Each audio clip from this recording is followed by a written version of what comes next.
All right, we have Pastor Doug Wilson. He's going to try to describe what preterism is as opposed to what futurism is. The problem is Doug Wilson won't mention the most important view of biblical prophecy, the most truthful view of Bible prophecy, and that is the historicist view. So he will mention preterism and futurism as if those two are the only views out there.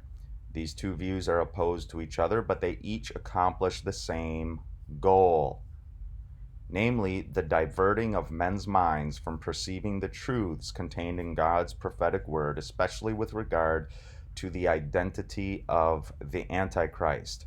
And with that, the day equals year principle. So here's what Doug Wilson will not talk about: historicism, the only proper way to understand Bible prophecy, and it utilizes the day equals year principle that is imperative in understanding Bible prophecy.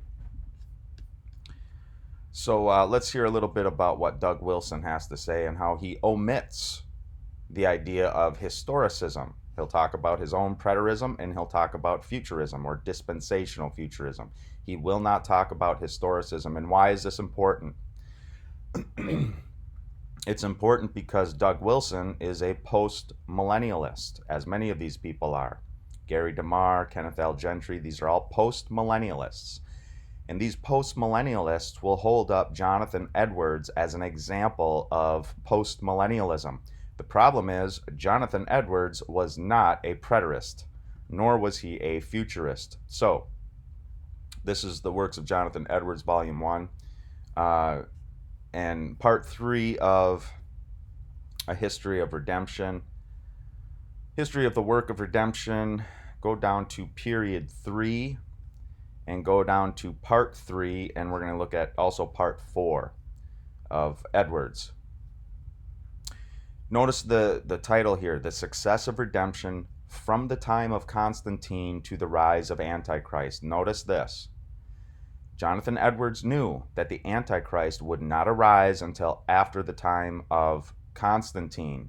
In fact, he's going to go on in Part 4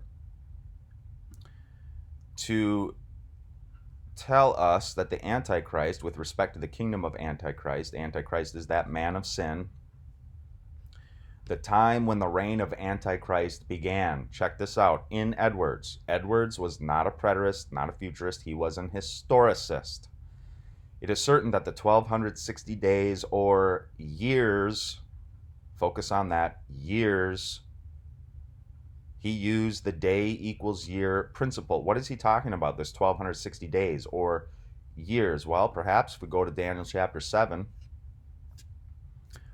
Oh, good, I got them all up here. Okay, Daniel chapter 7. This is important because Daniel sees in this vision 4 great beasts that come up out of the sea. And we can see that parallel in Revelation chapter 13, where the idea of the sea beast, which is the Antichrist, in Revelation chapter 13, verses 1 through 10. But this is Daniel chapter 7. So he sees 4 beasts. This first, like a lion with eagle's wings, that symbolizes the Babylonian Empire in which Daniel is living at the time of the writing of this, under Belshazzar. This is after Nebuchadnezzar. So it's still the kingdom of Babylon. It doesn't matter who's in charge. These beasts that come up out of the sea represent empires, not single solitary individual human beings. Another beast, the second one, like a bear, that's the Medo-Persian Empire. Another like a leopard, wings on its back, that's the Grecian Empire under Alexander the Great. The fourth beast, that is the Roman Empire, which takes over after the Grecian Empire. And then this beast had 10 horns. That symbolizes after the fall of the Roman Empire, as Edwards is going to say. Let's see here, especially did not commence, the 1260 days did not commence before the year of Christ 479, and I would say 476. That's when the Roman Empire fell.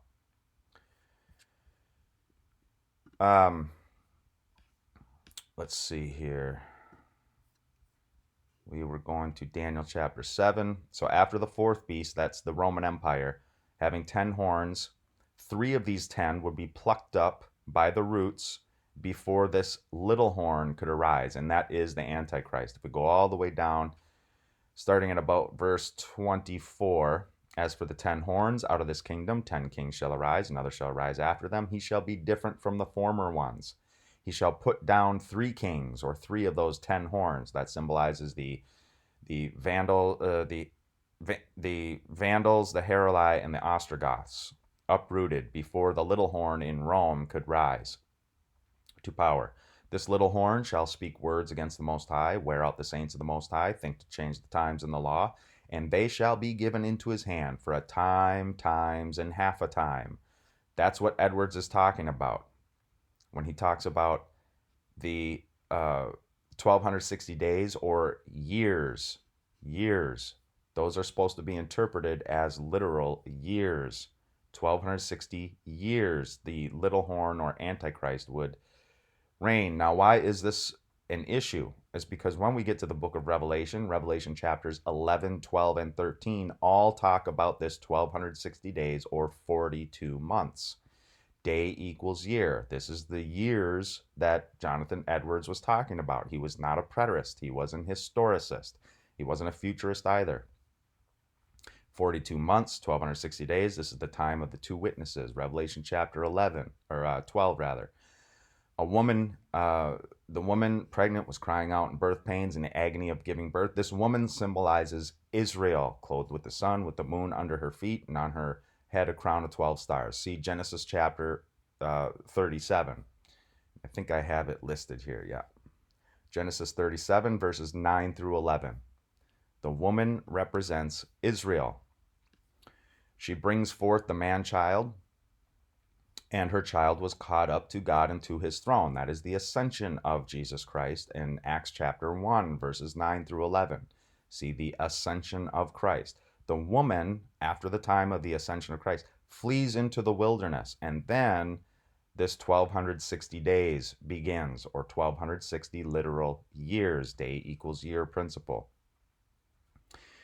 Also, again, in verse 14, we'll see it again, till a time and times and half a time, where she, the woman, is nourished, okay, for 1260 literal years. And then, of course, we have Revelation 13, verses 1 through 10. This is talking about, again, the Antichrist, just like the little horn in Daniel chapter 7. It's the same entity, okay?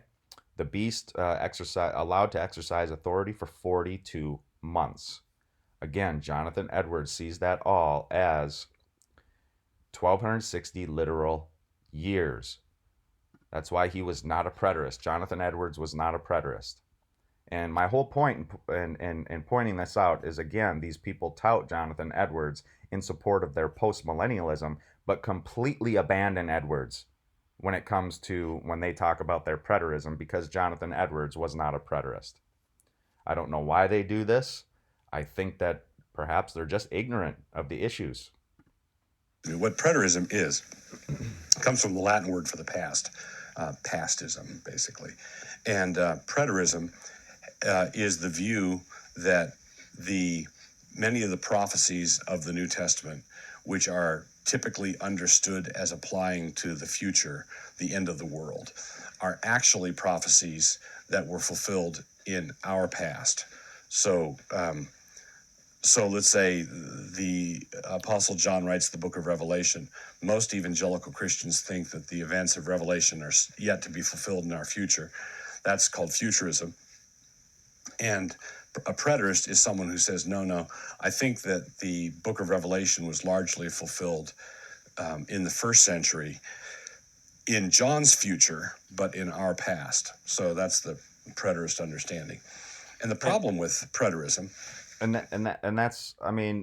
that's just a completely ambiguous conflation of the issues, and he acts as if preterism and futurism are the only two ways to understand Bible prophecy, and that's false.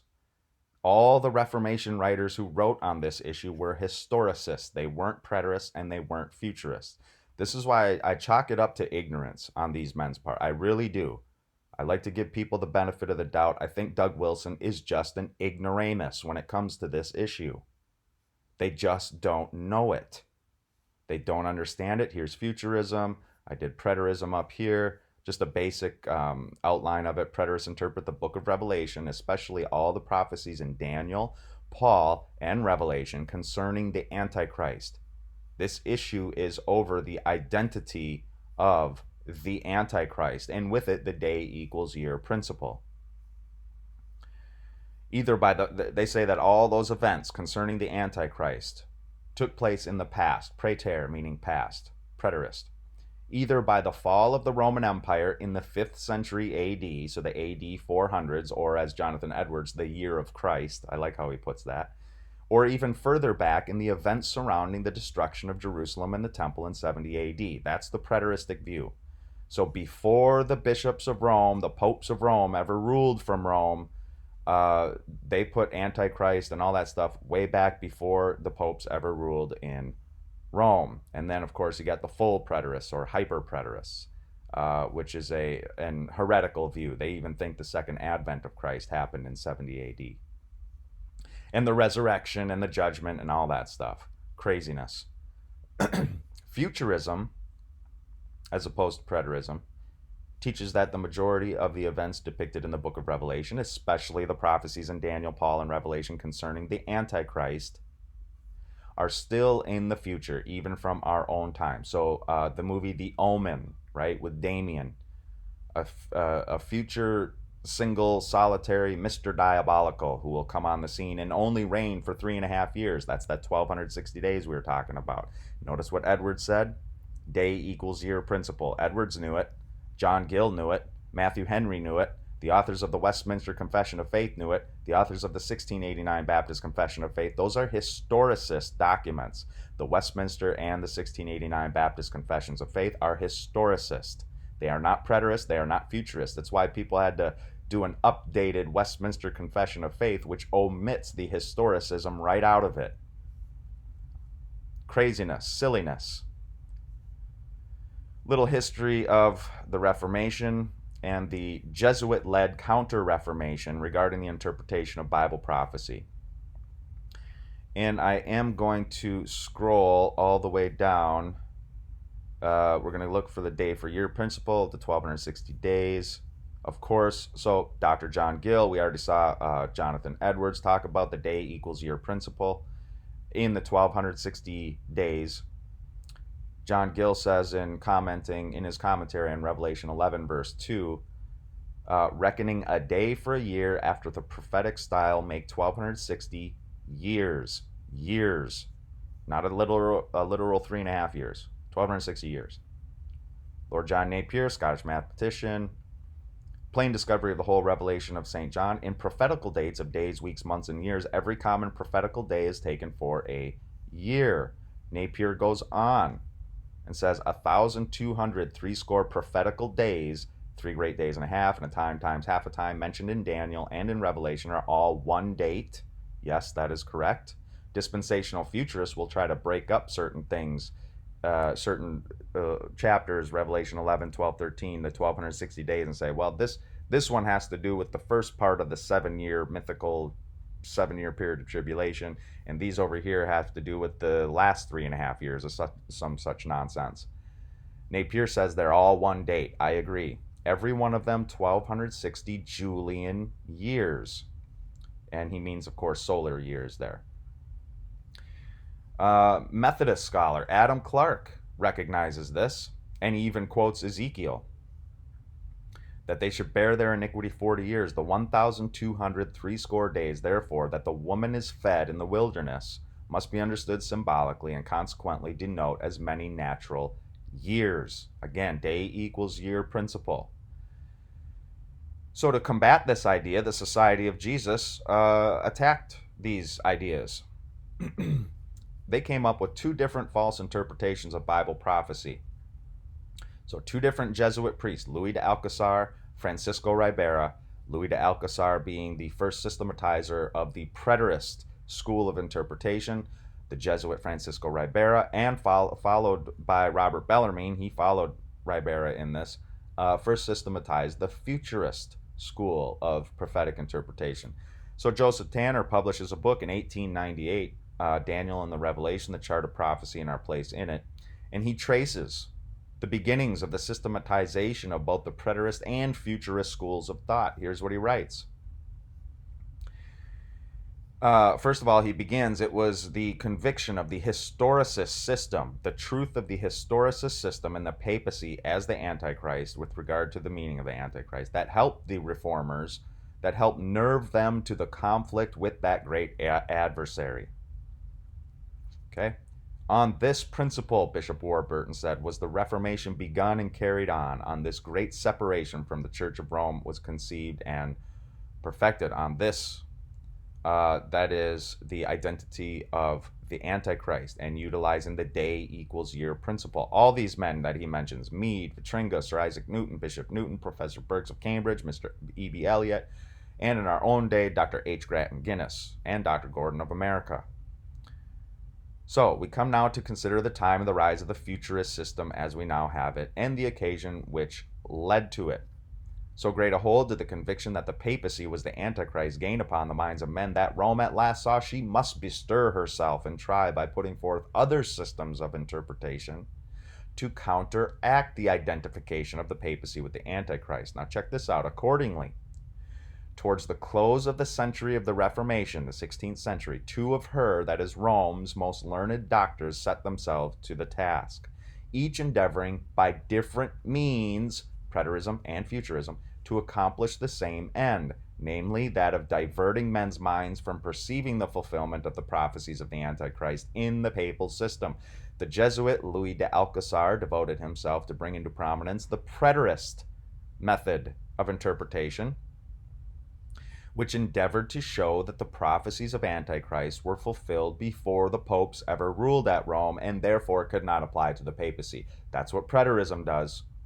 On the other hand, the Jesuit Francisco Ribera, and later followed by Robert Bellarmine, tried to set aside the application of these prophecies to the papal power by bringing out the Futurist system, which asserts that these prophecies refer properly not to the career of the papacy, but to that of some future supernatural, Mr. Diabolical individual who is yet to appear and continue in power for 3.5 years. The abandonment of the day for year principles leads you to Preterism or Futurism.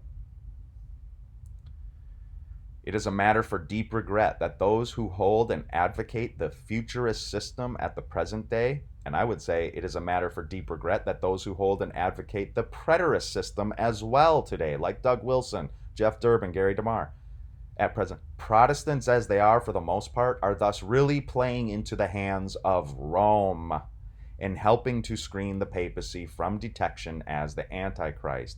It has been well said that, quote, Futurism, and I would say Preterism, tends to obliterate the brand put by the Holy Spirit upon popery. Notice, those are strong words. I absolutely agree with those words. So Preterism and Futurism. In Joseph Tanner's book, he mentions Henry Alford, Dean of Canterbury. He writes, the founder of the Futurist system, modern times, appears to have been the Jesuit Francisco Ribera. The Preterist view found no favor among primitive Christianity, said to have been first promulgated in anything like completeness by the Jesuit Louis de Alcazar. Notice, two different Jesuits, two different views, and those are the only two views that Doug Wilson actually mentions. He doesn't even mention the historicist view. He doesn't even mention it. He just, it doesn't even apparently exist in his mind. Yet Jonathan Edwards was an historicist. 1260 days, years. Okay, years. The Antichrist reign did not begin before the year of Christ 479 or before the fall of the Roman Empire in the latter part of the 5th century AD. So it's frustrating, but you can see that he doesn't even think about historicism. He thinks Preterism and Futurism, and that's it. You're either this or you're that. No. There's a lot in between that our Reformation forefathers knew about. They all knew about the day equals year principle.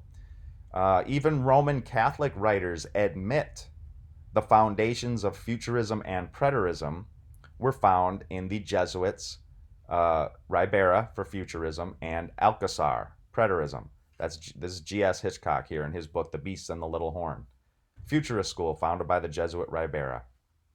Look at it. Looks for Antichrist, Babylon, a rebuilt temple in Jerusalem. Does that sound like dispensational futurism to you? Absolutely. That's where they get it. Dispensational futurists are futurists.